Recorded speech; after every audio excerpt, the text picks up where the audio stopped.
ওই কি হয়েছে? ডাক্তারি আমি করবো না এই সংসার। তোমরা মেয়ে মানুষকে কি পাইছো? বিয়ে করবা একজনের বাইরে 10টা 5টা 15টা 20টা গার্লফ্রেন্ড রাখবা, তাদের সাথে দেখা করবা, একটা তো রুচি হবে না। এই মেয়েগুলারে দেখলে রুচি হবে না। রুচির দুর্ভিক্ষ হইলে বিয়ের পরও ছেলেরা এই সব করে বেড়ায়। মেয়েদেরকে কি খেলনা পুতুল পাইছো? যেমনি ইচ্ছা তেমনি তুমি সাজায় রাখবা, কিচ্ছু বলতে পারবে না। মেয়েরা কি কাঠের পুতুল? তাদের মুখ নাই, কথা বলবে না? কেন, কি হয়েছে? বিয়ে করছো দেখে একদম কিনে ফেলছো। এই কিনছো নাই তো প্রত্যেকটা ছেলে তো মোহরণা বাকি রাখোস, পা ধরে মাপসাস, বলিস মাপ করে দিও।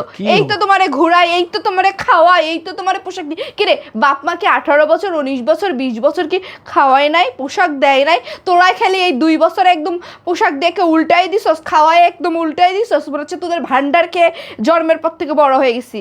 জন্মের পর থেকে বাপের যে এতগুলো ভান্ডার খাওয়াইলো ওগুলো কিচ্ছু না, ওগুলোর সময় টাকা লাগে না। আর তোদের ঘরে আসলে একদম টাকা খরচ হয়ে যায়, তখন তোদের টাকা খরচ হয়ে যায়। আর টেপ বন্ধ করে কি হয়েছে ঘটনা? কি কিসের টেপ বন্ধ করব? কেন কাঠের পুতুল লাগি? কাঠের পুতুল পাইছস এজন্য চুপ করে যাব? আরে ঘটনা কি হয়েছে সেটা তো বল। এইরকম করে চুপ করে রাইখা দেয় ঘরে ঘরে, সবাইকে এভাবে চুপ করে রাখে। এই জন্য আপুদেরকে বলি যে চুপ করে থেকো না। তুমি চুপ করে থাকবা, তোমাকে একদম চারিদিক থেকে তোমাকে একদম খেয়ে ফেলবে, একদম খেয়ে ফেলবে। কি হয়েছে ঘটনা? যখন তুমি প্রতিবাদ করবা তোমার দেখে আরো। আরে তোমার কি হয়েছে? ঘরে আপু টাপু বাদ দাও, তোমার কি হয়েছে? বেটি মানুষের লগে যায় দেখা কইরা বেড়াস, কি লাগা?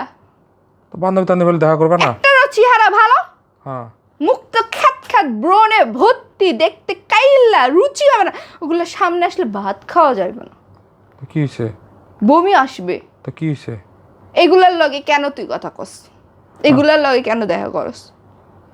তো দেখা করলে কি হবে? তুই এগুলার পিছনে টাকা ভাঙালে তোর টাকা শেষ হয় না, তখন তুই ফকির হোস না, তখন তোর টাকার হিসাব লাগে না। তোরা আমি যখন ঘুরতে নিয়ে যাইতে বলি, আমি যখন তোকে রেস্টুরেন্টে নিয়ে যেতে বলি, তখন তুই ফকির হয়ে যাস।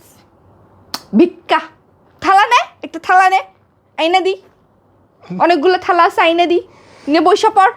আমি কার সাথে গেছি? কার সাথে দেখছো তুমি? শুনি নাই, আমারে বলে নাই। তুই যেখানে গেছিস সেখানে আমার এক জিমের বড় অপু গেছে, আমারে বলে নাই। আপুটা নাম্বারটা দিবা? কি লেগা? ওর সংসার আগুন জ্বালাবো আমি। আমার সংসার আগুন জ্বালাবো। সে সিঙ্গেল, তার সংসারে আগুন লাগাইতে হবে না, তার সংসারই নাই। তার দিলে, তাহলে তার দিলে আগুন জ্বালাবো। যাও দাও নাম্বার দাও। সে বুদ্ধিমতী একটা নারী, যার কারণে এখনো বিয়ে করে নাই। আর আমারও উপদেশ দিয়েছে আমরা একদম সংগঠন করব, বিয়ে করা যাবে না। আর যারা বিয়ে করেছো ডিভোর্স দিয়ে এসে আমাদের সংগঠনে জয়েন করতে পারবা। এদের কাছে থেকে কাঠের পুতুল হওয়া যাবে না। হয় প্রতিবাদ করো, না হয় বিয়ে সংসার লাগবে না। আর কতদিন এভাবে চলবে? প্রতিবাদ করতে হবে। তুমি কি জানো? কি জানবো? যে পৃথিবীর ভিতরে মনে হয় আমার মতো ধৈর্যশীল পুরুষ আর নাই একটাও। তোমার মতো এই ঝগড়ুটা বউ নিয়ে আমি সংসার করতেছি। দুনিয়াতে কোনো একটা ছেলেরে বলতে দেখছো তার বউ ভালো? বলবে কেন? বলবে কেন? তাদের ভাল লাগে পাশের বাসার ভাবি, তাদের ভাল লাগে সিনিয়র আপু, তাদের ভালো লাগে দাদি গো, নানি গো, ভাল লাগে। রুচির দুর্ভিক্ষ যাদের, বুঝছো? রুচির দুর্ভিক্ষ। কেন বউ ভাল লাগবে? বউ সকালে উঠে বাজার করতে বলে, বউ বলে ছেলের টিউশন ফি দাও, মেয়ের টিউশন ফি দাও, আজকে বাজার লাগবে, কালকে এই লাগবে, এগুলা বলে। এগুলা কি পেইন লাগে? ভাই তোর বিয়ের আগে এটা মাথায় ছিল না যে বিয়ে করলে সংসারে খরচ হয়? ছেলে তোমারও তো বিয়ের আগে নজর ছিল না যে তাদের ছেলের বান্ধবী বন্ধু থাকতে পারে? কেন থাকবে? কই আমার বাবার তো নাই, আমার চাচার তো নাই। তারা তো ব্যাকডেটেড, অ্যান্ড্রয়েড সেট ইউজ করতে না। তারা ব্যাকডেটেড মানুষ। আমরা ইয়াং এই ডিজিটাল যুগের মানুষ। ডিজিটাল যুগ দেখে কি মাথায় কিনে ফেলছো? লাজ লজ্জা কি বিসর্জন দিয়ে ফেলছো? বিক্রি করে দিছো হাটে? কোন হাটে বিক্রি করছো? রূপালী হাটে না সোনালী হাটে? শোনো, ভদ্রতা হচ্ছে নিজের কাছে, বুঝছো? সমাজে যেন 10টা মানুষ তোমাকে ভদ্র বলে, তার জন্য কি করতে হবে? আমাকে সবাই ভদ্র বলে, শুধু নিজের বউটা বাদে। আমাকে সবাই ভালো বলে, শুধু নিজের বউটা বাদে। আমি সবার কাছে ভালো ছেলে, নিজের ঘরের বউটা বাদে। তুমি কোন অ্যাঙ্গেলে ভালো আর কোন অ্যাঙ্গেলে ভদ্র? আমি ভালো ভাই, এই শোনো, আমি ভালো, এই শোনো, ভালো জামাই, ভালো ছেলে, ভালো হলো ভাই, ভালো খালাতো ভাই, ভালো ফুফাতো। ভালো খালাতো ভাই হবা তো, টাকা ঢালো, টাকা ঢালো, এর জন্য ভালো খালাতো ভাই, টাকা ঢালো, এর জন্য ভালো মামাতো ভাই। মেজাজ গরম করে নিবি না, কথা কিন্তু অন্যদিকে গেলে কিন্তু আবার আমার মাথা খারাপ হয়ে যাবে। অন্য কথা মনে করে দেস না, এমনি একটা কথা নিয়ে আসি, একটা কথা নিয়ে থাকতে দে, বুঝছো? হ্যাঁ, আল্লাহ ধৈর্য দিক। বিশ্বাস করো, পৃথিবীর ভিতরে মানে আমার মতো ধৈর্যশীল পুরুষ আর পৃথিবীতে একটা না। আহারে শোনা গো, আমার আমার কপালে আসো, মাইয়ারা আসো, আমার কপালের সাথে ঘুষিয়া যাও, এরকম ধৈর্যশীল হাজবেন্ড পাবা তোমরাও।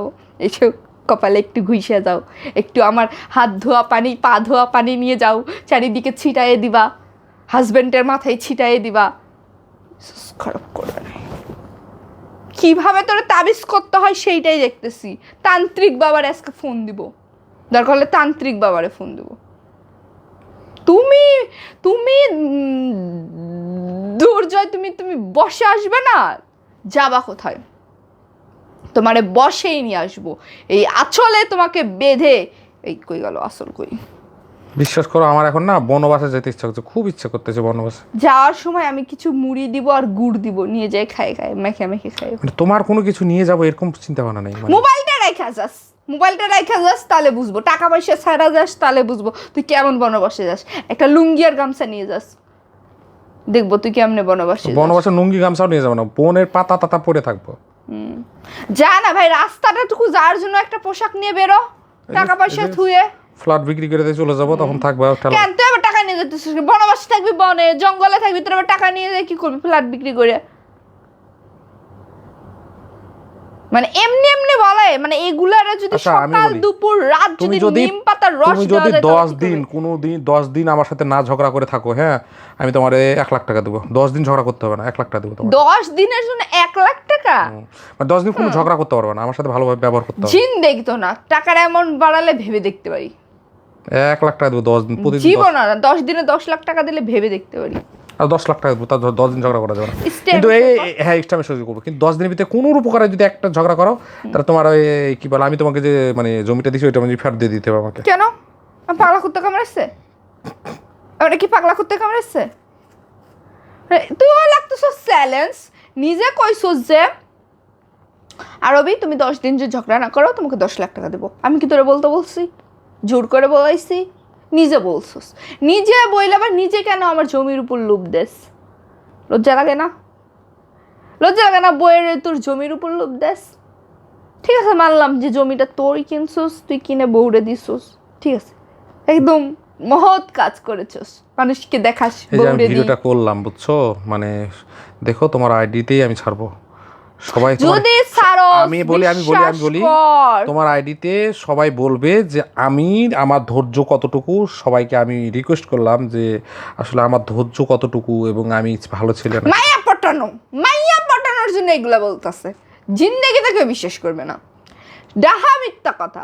ওর ধৈর্য যদি থাকে তাহলে মনে করো যে পুকুরের পানি সব শুকে যাবে, নদীর পানি সব শুকে যাবে, সাগরের পানি সব শুকে যাবে। জিন্দেগি তো আর ধৈর্য নাই, এক বিন্দু পরিমাণের নাই। ঠিক আছে, থাকো, মাফ করে দিলাম।